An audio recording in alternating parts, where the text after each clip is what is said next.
செங்கல்பட்டு மாவட்டம் மதுராந்தகம் அரசு மருத்துவமனையில் தீ விபத்து ஏற்பட்டதால் பரபரப்பு நிலவியது.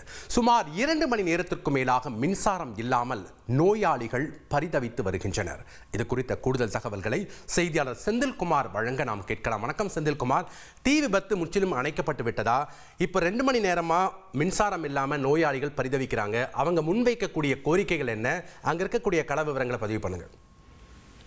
செங்கல்பட்டு மாவட்டம் மதுராந்தகம் பகுதியில் அரசு பொது மருத்துவமனை இயங்கி வருகின்றது. இன்று மருத்துவமனை வளாகத்தில் உள்ள ஜெனரேட்டர் மற்றும் மின் இணைப்புகள் உள்ள பகுதியில் மின் கசிவு திடீரென்று ஏற்பட்ட தீ விபத்தால் பெரும் பரபரப்பு ஏற்பட்டது.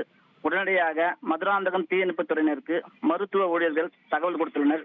இருப்பினும் மருத்துவமனையில் பணிபுரியும் ஊழியர்கள் சாமர்த்தியமாக தீ அணைப்பான் கருவி மூலம் தீ அணைத்தனர். தற்பொழுது இந்த மின்சாரம் தீ பாதிப்பால் அரசு மருத்துவமனையில் சுமார் 2 மணி நேரத்துக்கு மேலாக மின்சாரம் இல்லாமல் உள்நோயாளிகள் மருத்துவமனைக்கு வரும் புறநோயாளிகளும் சிகிச்சை அளிக்க முடியாமல் மருத்துவர்கள் அவதிப்பட்டு வருகின்றனர்.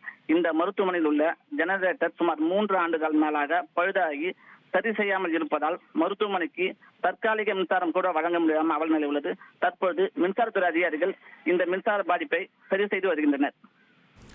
நன்றி செந்தில்குமார், உங்களுடைய கள விவரங்களுக்கு. செய்திகளை உடனுக்குடன் தெரிந்து கொள்ள உடனே சப்ஸ்கிரைப் பண்ணுங்க.